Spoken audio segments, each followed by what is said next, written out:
नमस्कार, स्वागत है आपका रिपोर्ट राजस्थान में। मैं हूं कर्णिका। तो शुरू करते हैं इस वक्त की बड़ी खबरों के साथ। मुख्यमंत्री भजनलाल शर्मा ने आज मुख्यमंत्री निवास पर प्रवासी राजस्थान दिवस के लोगो का अनावरण किया। इस अवसर पर उन्होंने 26 सितंबर को हैदराबाद में प्रस्तावित प्रवासी राजस्थान कनेक्ट मीट की तैयारियों की समीक्षा की और अधिकारियों को आवश्यक दिशा निर्देश दिए। उन्होंने कहा कि आयोजन राजस्थान की संस्कृति, परंपरा और प्रवासी समुदाय को जोड़ने का महत्वपूर्ण अवसर है। मुख्यमंत्री ने अधिकारियों को कार्यक्रम को सफल बनाने के लिए समन्वय और समयबद्ध तैयारियों पर जोर दिया। इस कनेक्ट मीट में देश विदेश से बड़ी संख्या में प्रवासी राजस्थानियों के भाग लेने की संभावना है, जिससे राज्य की पहचान और मजबूत होगी।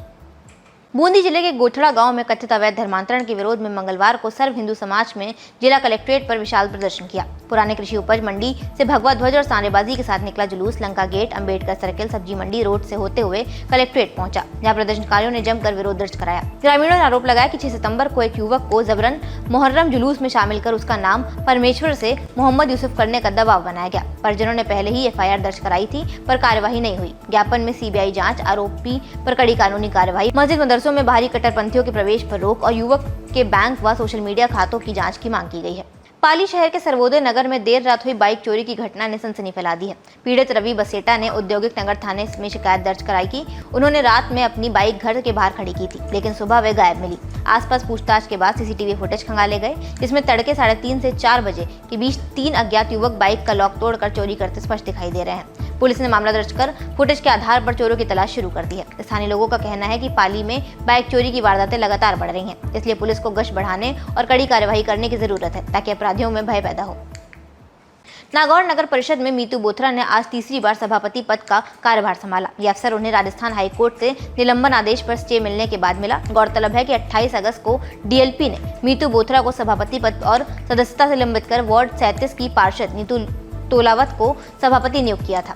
बोथरा ने निलंबन को चुनौती देते हुए हाईकोर्ट में याचिका दायर की थी, जिस पर अदालत ने फैसला आने पर स्टे दिया था। हालांकि कोर्ट के आदेशानुसार उसके वित्तीय और प्रशासनिक अधिकार फिलहाल निलंबित रहेंगे। कार्यभार ग्रहण के बाद बोथरा ने कहा, सत्य को परेशान किया जा सकता है, हराया नहीं। अब विकास कार्यों को नई गति मिलेगी।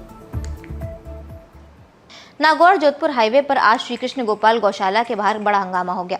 डूंगरगढ़ से खरनाल दर्शन को जा रही श्रद्धालुओं से भरी बस पर गौशाला स्टाफ ने मामूली विवाद के बाद हमला कर दिया। वीडियो में स्टाफ को बस के शीशे तोड़ते और यात्रियों से धक्का मुक्की करते साफ देखा गया।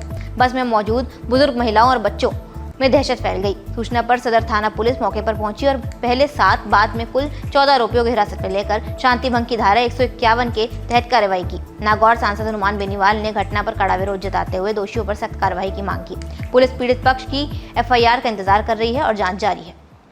नागौर जोधपुर हाईवे पर आज श्री कृष्ण गोपाल गौशाला के बाहर बड़ा हंगामा हो गया। पाली शहर के टैगोर नगर कच्ची बस्ती में बुधवार को एक दिल दहला देने वाली घटना हुई। 45 वर्षीय पूरन कुमार, जो मजदूरी कर अपने परिवार के लिए मकान बनवा रहा था, ने मंगलवार देर रात निर्माणाधीन घर में फंदा लगाकर आत्महत्या कर ली। परिजनों ने बताया कि पूरन रात को घर नहीं लौटा, तो वे तलाश करते हुए मकान पर पहुंचे, जहां वे फंदे पर लटका मिला।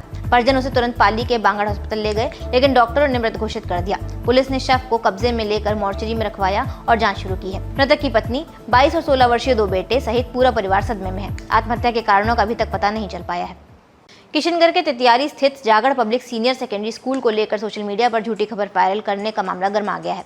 स्कूल प्रबंधन का आरोप है कि निजी स्वार्थ के चलते कुछ लोगों ने संस्थान की छवि धूमिल करने की साजिश रची और भ्रामक खबरें फैलाई। विद्यालय प्रबंधक डॉक्टर शोदान जाखड़ ने CO city IPS Ajay Singh Rathore से मिलकर ज्ञापन सौंपा और 2 पत्रकारों पर झूठी खबर फैलाने का आरोप लगाया। ये विवाद खेल प्रतियोगिता के बाद तब शुरू हुआ जब कुछ विद्यार्थियों ने दीवारों पर अभद्र टिप्पणियां लिखी, जिसे बाद में आपसी समझाइश से सुलझा लिया गया। पुलिस ने मामले की निष्पक्ष जांच और आवश्यक कार्यवाही का आश्वासन दिया है। सर, कुछ किशनगढ़ के लोग हैं जो सोशल मीडिया पे हमारी स्कूल की इमेज खराब करने के लिए वीडियो बना करके, बाइट बना करके उसको वायरल कर रहे हैं, और ये उनका एक ब्लैकमेलिंग का नया तरीका है, जिसके खिलाफ हमने 18 तारीख को गांधीनगर पुलिस स्टेशन में रिपोर्ट दर्ज कराई थी, लेकिन वो उसके ऊपर कोई कार्रवाई नहीं हुई और न उसके ऊपर कोई कार्य लिया गया, न हमको उसके बारे में कोई सूचना दी गई और हमें राहत पहुँचाई गई। उसके अगेंस्ट हम आज वृत्त अधिकारी सीओ साहब के कार्यालय पहुँचे हैं कि हमारी एप्लीकेशन की कोई सुनवाई नहीं हुई है, तो हम पीड़ा लेकर के यहाँ पहुँचे हैं कि हमारी एप्लीकेशन पर कार्रवाई हो और उन सोशल मीडिया के ऊपर जो कार्य कर रहे हैं लोग, जो फैला रहे हैं, हमारी गलत छवि खराब कर रहे हैं, हमारी छवि खराब कर रहे हैं, उनके खिलाफ एक्शन लिया जाए। तो इन्होंने मतलब क्या मामला था पूरा जो इन लोगों ने गलत कराया, जैसे खबर तो गलत चली है? हमारा शिक्षण संस्थान जिला स्तरीय 2 टूर्नामेंट आयोजक रहा। उसमें दोनों टूर्नामेंट सकुशल संपन्न हुए। समापन के दिन 2 स्कूलों की टीमों के बच्चे लास्ट में जा रहे थे, उन्होंने स्कूल के बारे में अभद्र, असभ्य और बहुत ही असामाजिक भाषा के अंदर स्कूल को गाली गलौज लिखा, स्कूल के बारे में कुछ गलत लिखा। तो उनको हमने रोका था कि आप सच्चाई बताइए किसने लिखा। तो उन्होंने अपना नाम भी बता दिया। उसके बाद में हमारे डायरेक्टर सर से उन्होंने माफ़ी मांगी और फिर चले गए। उनके कोच ने भी वो और उनके कोच का भी एक वीडियो है जो वो खुद कह रहे हैं बच्चों को कि आप माफ़ी मांगिए सर से, आपने गलती की है। मतलब आपकी नज़रिए में क्या लगता है कि उन लोगों ने जो वीडियो डाला है सोशल मीडिया के माध्यम से, क्या प्लानिंग है उनकी? इनकी ब्लैकमेलिंग करने की प्लानिंग है कि ये हमारे रेपुटेड स्कूल है, हम वीडियो वायरल करेंगे, इस वीडियो को रुकवाने के लिए हमारे पास आएंगे ये, और हमको कुछ ले दे करके शांत करने की कोशिश करेंगे। और हमने ऐसा कुछ किया नहीं है, क्योंकि हम अपनी जगह सही है। पुलिस 5 दिन हो गए, क्यों कार्रवाई नहीं कर पा रही है? ये सर पुलिस का रवैया है, जो उसके बारे में हम क्या कह सकते हैं। वो अपनी तरह से कार्य करती है, हमारी सुनवाई नहीं हुई। आज हम सीओ साहब के यहाँ पहुँचे हैं। अगर आगे भी कार्रवाई नहीं हो पाती है तो आगे क्या करोगे? हम हमारी पीड़ा को लेकर के जिला स्तर पर एसपी साहब के पास जाएंगे और हमारी पीड़ा वहाँ रखेंगे। हम अगर ज़रूरत पड़ी तो हम हमारे सारे विद्यार्थियों को ले जाएंगे और उनको ले जाकर के एसपी साहब के वहाँ हम ज्ञापन देंगे कि हमारी पीड़ा को सुना जाए और हमारी जो छवि खराब हो रही है उसको रोका जाए। आपका नाम? मैं राजेश कुमार भारती, ऑफिस मैनेजर, जाकर senior secondary school, Titiyari, Ajmer. Dholpur police ने फाइनेंस कर्मियों से लूट की 20 से अधिक वारदातों को अंजाम देने वाले लूट गैंग का पर्दाफाश किया है। मुख्य सरगना समेत 4 बदमाशों को गिरफ्तार कर उनका सिर मुंडवाकर एसपी ऑफिस परिसर में पैदल घुमाया गया। पकड़े गए बदमाशों ने 40 लाख रुपए नगद और इलेक्ट्रॉनिक सामान की लूट स्वीकार की। एसपी विकास सांगवान ने बताया कि सेपऊ, कंचनपुर, बसेड़ी और कोलारी थाना क्षेत्रों से लगातार लूट की घटनाएं हो रही हैं। कंचनपुर थाना के एसएचओ अनूप सिंह के नेतृत्व में गठित पुलिस टीम ने साइबर सेल की मदद से जांच कर सभी मामलों का खुलासा किया। अन्य गैंगस्टर की गिरफ्तारी के लिए पूछताछ जारी है। देखिए, जिले में काफ़ी जगह कुछ समय से हम देख रहे थे कि स्नैचिंग और लूट की, विशेष रूप से जो फाइनेंस कंपनियां क्षेत्र में काम कर रही हैं उनके साथ ये घटनाएं कारित हो रही थी। इसके लिए विशेष कुछ टीम्स हमने गठित कर दी गई थी, ताकि क्यों ये वारदातें बार बार उन्हीं थाना क्षेत्रों में हो रही हैं। आज इस लूट गिरोह के करीब 4 सदस्यों को हमने दस्तयाब किया है, जिसमें इन्होंने कुल 20 वारदातें जो हैं वो स्वीकार की हैं और जिनकी तस्दीक जो टेक्निकल साक्ष्य हैं उनके माध्यम से भी होती है। कुल करीब 40 लाख रुपए के इन्होंने जो है लूट और इलेक्ट्रॉनिक सामान, बैंक कर्मियों के जो कलेक्शन एजेंट्स थे उनके कागजात इनसे बरामद हुए हैं। कुल मिलाकर कंचनपुर थाना क्षेत्र की 3 वारदातें, कोलारी थाना क्षेत्र की 11 वारदातें और सेपऊ की 6 वारदातें इसमें शामिल हैं। विशेष रूप से जो एक तरीका वारदात करने में ये इस्तेमाल करते हैं, ये फाइनेंस कंपनी के कलेक्शन एजेंट्स को टारगेट करते हैं। चूँकि जो फाइनेंस कर्मियों का जो पैसा कलेक्शन का होता है वो इंश्योर्ड होता है। इनको पता है कि बीमा कंपनी उनको वापस आराम से उनकी पूर्ति हो जाएगी, कोई इनसे वसूल नहीं करेगा, तो इसलिए इन्होंने ऐसे सेफ टारगेट्स को चूज़ किया। विशेष रूप से ये 2 जो लोग हैं वो कहाँ से ये कलेक्शन कर रहे हैं, उनकी क्या प्रेजेंट स्थिति है, समूह के पास गए हुए हैं, उसकी रेकी करते हैं। उसके बाद दूसरी जो पार्टी है जो सुनसान रास्ते पे कहीं और पहले से मौजूद है, उनको ये फ़ोन करके अवगत करा देते हैं और उनको धक्का देकर या अंधेरे का फ़ायदा उठाकर, कट्टे का डर दिखाकर उनसे जो कलेक्शन की राशि है, उनके जो टैब्स हैं, उनके जो कागजात हैं, वो इनसे छीन लेते हैं और इस तरह से जो है पूरी घटना को कारित करते हैं।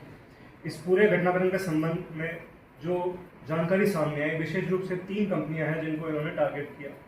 एक स्वतंत्र माइक्रो फाइनेंस है जो खैरागढ़ में संचालित है, एक भारत फाइनेंस है जो सेपू में संचालित है और जिसके साथ सबसे ज़्यादा वारदातें हुई हैं। इसके अलावा मिडलैंड माइक्रो फाइनेंस लिमिटेड है जो बाड़ी क्षेत्र में कार्यरत है। इसमें से जो फाइनेंस कंपनी भारत फाइनेंस है, जो कि इंडसइंड का एक उपक्रम है, उसके साथ मैंने कुछ समय पहले मैनेजमेंट के साथ भी मीटिंग की, जिसमें उनको सजेशंस भी दिए कि किस प्रकार से वो ऐसी घटनाओं से बचने के लिए सिर्फ दिन के समय में ये जो कलेक्शन है इसको करें और जब भी कलेक्शन की राशि बड़ी हो तो संबंधित थाने को भी ये सूचित करें।